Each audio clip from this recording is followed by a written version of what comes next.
Hello friends, welcome to Ankit Chaudhary Education, and today we are going to discuss past year question from the chapter Dual Nature of Radiation and Matter. So before moving to this chapter, I'd like to suggest that please make sure to watch the previous chapters video, that is ray optics, wave optics and semiconductor. We have already covered it. Now proceeding to dual nature of matters and radiations discussion, I'd like to state a quote towards you that science never solves a problem without creating 10 more. Never a time you will get a solution of any problem in first attempt. You require a multiple attempt, you require a multiple dimensions of analyzing a same problem, and then you will get a solution of it. So even this, if you apply this quote in your real life while studying, you will find a better idea that how you to approach towards a problem. For example, if you are solving the past year question and you get a trouble while solving this, might be a chances that you will get frustrated and not want to solve it. So never stop it, because once a problem is in front of you and you get rid of it without solving it, it's not a good idea. So just let's begin with this positive quote. And the first question is, draw a graph showing variation of photoelectric current with applied voltage for two identical radiation of equal frequency and different intensity. यानी कि आपको graph जो है वो draw करना है photo electric current और applied voltage के बीच में, ठीक है। तो देखिए ग्राफ जब हम बनाएंगे तो एक तो एक्सिस होगा जो कवर कर रहा होगा हमारे फोटो इलेक्ट्रिक करंट को, और दूसरा हमारे वोल्टेज को, right. Voltage is all about your potential. अच्छा, अब जब आप ग्राफ प्लॉट कर रहे हो तो इस ग्राफ की कुछ कंडीशंस है। कंडीशंस क्या हैं कि इस पे स्ट्राइक होने वाले जितने भी रेज है ना, उन सभी रेज की आपस में इंटेंसिटी वैरी करने वाली है, यानी कि कोई ज़्यादा इंटेंसिटी की रेज आएंगी, कोई कम इंटेंसिटी की, मगर उन सभी की फ्रीक्वेंसी जो है, यानी उन रेडिएशंस की इंटेंसिटी तो डिफरेंट है बट फ्रीक्वेंसी जो है वो आपस में सेम दे रखा है। तो अब आपको ग्राफ बताना है और ये भी बताना है कि हायर इंटेंसिटी किसका होगा। समझ गए इस बात को? तो देखिए, आप रैंडमली कोई भी तीन इंटेंसिटीज़ को कंसीडर कर लीजिए और एक को ज़्यादा, एक को कम और एक को सबसे कम मान लीजिए। यहाँ पे वही किया गया है, तीन इंटेंसिटीज़ को कंसीडर किया गया है। पहले वाले को हमने सबसे कम माना है, दूसरे को ज़्यादा और तीसरे को सबसे ज़्यादा। अच्छा, रिलेशन किसके बीच में एस्टेब्लिश करना है? इन इंटेंसिटीज़ का रिलेशन एस्टेब्लिश करना है पोटेंशियल और फोटो इलेक्ट्रिक करंट के बीच में। ध्यान दीजिए, पोटेंशियल का कोई लेना देना नहीं होता है इंटेंसिटी के साथ, और खासकर जब हम स्टॉपिंग पोटेंशियल की बात करते हैं। स्टॉपिंग पोटेंशियल वो पोटेंशियल होता है, वो मिनिमम अपोजिंग पोटेंशियल, जिसके बाद आपके इलेक्ट्रॉन्स जो है वो फ्लो करने बंद हो जाते हैं। तो एक बात बताइए, अगर आपके पास एक पोटेंशियल अचीव हो गया, फिर आप इंटेंसिटी जितने मर्जी बढ़ा लो, आपके पोटेंशियल स्टॉपिंग पोटेंशियल में कायदे से कोई चेंज नहीं आने वाला, ठीक है।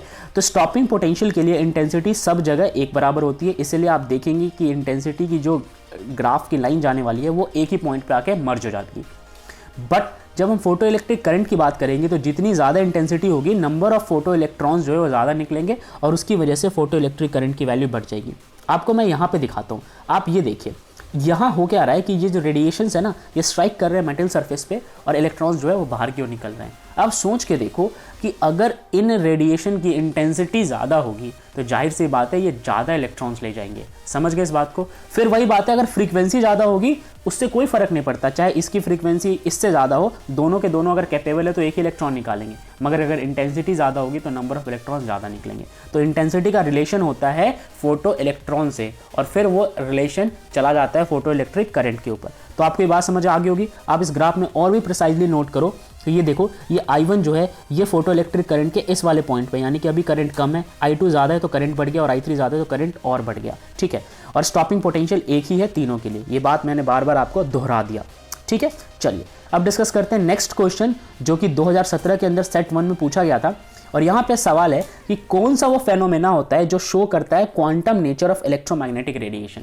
जब आप इलेक्ट्रोमैग्नेटिक रेडिएशन को पढ़ते हो तो उस वक्त क्वांटम नेचर को शो करने के लिए कौन सा फेनोमेना का हम इस्तेमाल करते हैं, यानी कि कौन सा वो एग्जाम्पल है जिसने क्वांटम नेचर को अच्छे से प्रूव कर दिया था। तो वेल, इसका आंसर ब्लैक बॉडी बिल्कुल नहीं है, इसका आंसर है photo electric effect. Yes, photo electric effect वो फेनोमेना है जिसकी मदद से हम क्वांटम नेचर समझते हैं। अब क्वांटम नेचर होता क्या है? क्वांटम नेचर बेसिकली वो नेचर होता है लाइट का जहां light as a photon act करता है, मतलब लाइट के जो पार्टिकल्स है ना वो छोटे छोटे पैकेट्स की फॉर्म में हमारी ओर आते हैं, उसे हम क्वांट कहते हैं, और उस पूरे को हम क्वांटम कहते हैं।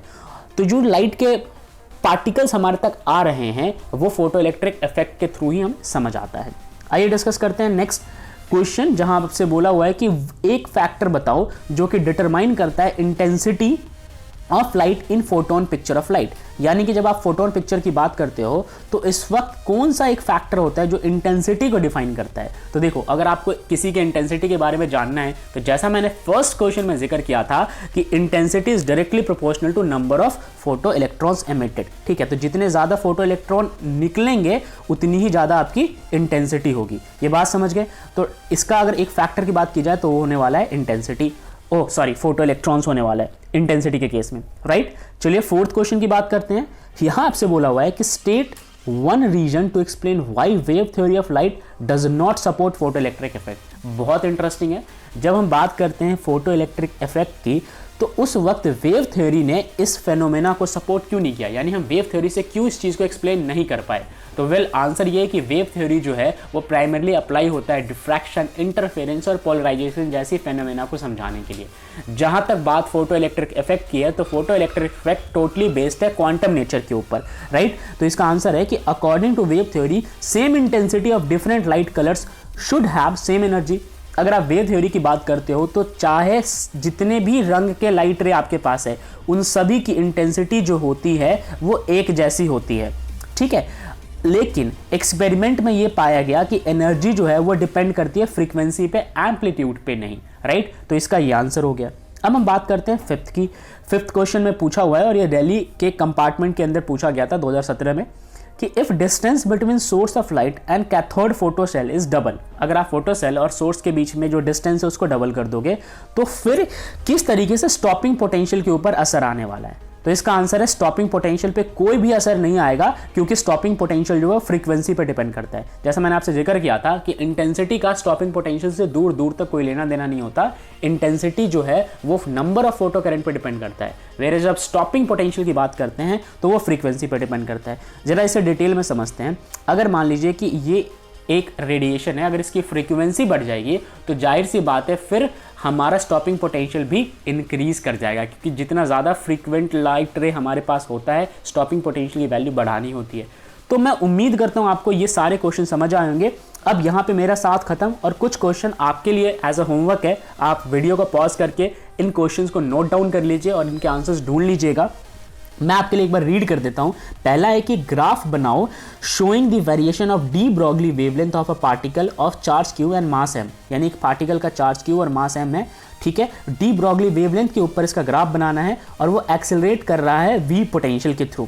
एक अल्फा पार्टिकल और एक प्रोटॉन, जिनके अगर हम डी ब्रॉगली वेवलेंथ की बात करेंगे तो वो बताया हुआ है 1 एंगस्ट्रॉम।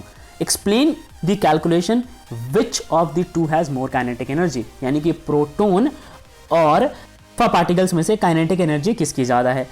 कंपार्टमेंट 2017 का ये भी क्वेश्चन है, दिल्ली के अंदर पूछा गया था। नेक्स्ट और लास्ट क्वेश्चन जो आपको करना है वो है right 3 observed feature of photo electric effect which can not be explain by wave theory of light. बहुत इंपॉर्टेंट है, वो 3 कौन से ऑब्जर्व फीचर्स थे जिसको वेव थ्योरी ने नहीं समझाया।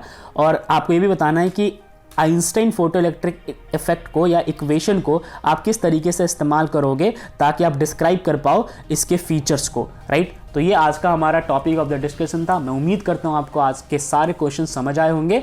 जय हिंद।